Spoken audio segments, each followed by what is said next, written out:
ہم یہ سمجھتے تھے کہ ایک وقت آئے گا ہمارا ملک ترقی کرے گا، ایسا کرے گا، بچپن سے لے کر آج تک، لیکن اب جو ہے نا ہماری ہوپ ایسا وقت آ گیا کہ ٹوٹتی جا رہی ہے، بریک ہو رہی ہے. آگے تو خیر ہم غیب کا علم تو جانتے نہیں ہیں، لیکن لگ یہ رہا ہے کہ ہم بہت ایک پھنس گئے بحیثیت ہماری قوم جو ہے پوری، یعنی عوام جو ہے انتہائی پریشانی کا اور تذبذب کا شکار ہے. اور اس وقت جو ہمارے حکمران ہیں ان کے بارے میں آپ کیا کہیں گے؟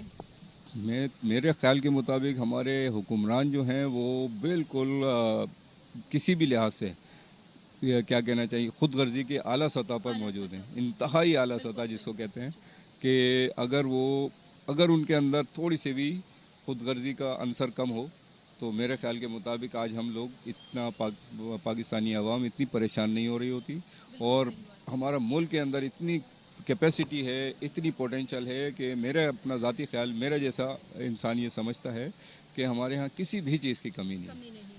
بالکل صحیح بات ہے سر.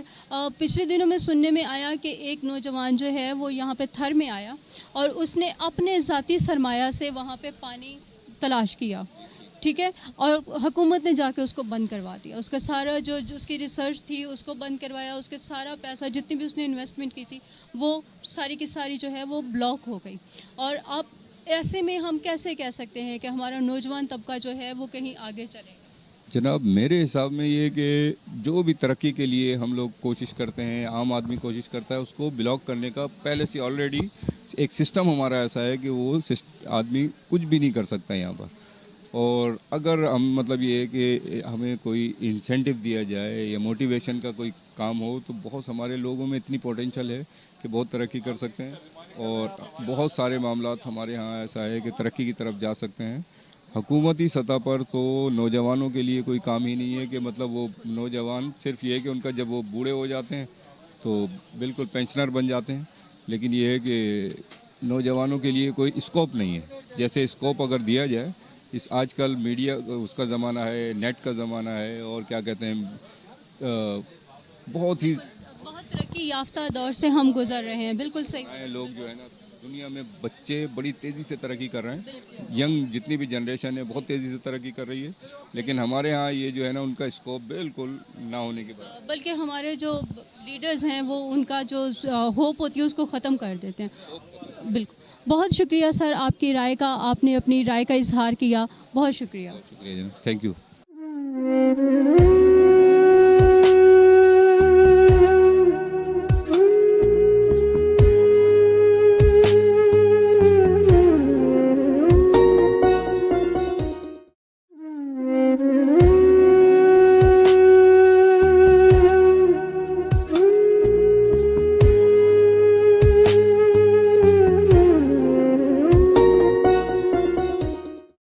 اس وقت ہمارے ساتھ ڈاکٹر جبار صاحب موجود ہیں. آئیے ان سے بات کرتے ہیں اور ان سے جانتے ہیں کہ آپ کو کیا لگتا ہے پاکستان کی نوجوان نسل کا کیا مستقبل ہے؟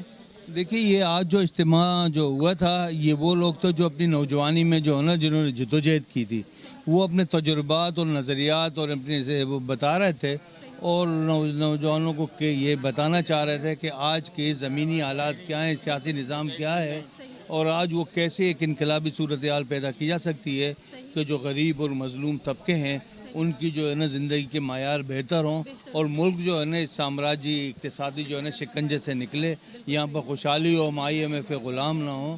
تو یہ ہے، اس پہ مختلف نقطہ نظر ہیں، اور اس میں دوست آگے بیٹھتے رہیں گے تو ایسے ہی سلسلہ آگے بڑھے گا.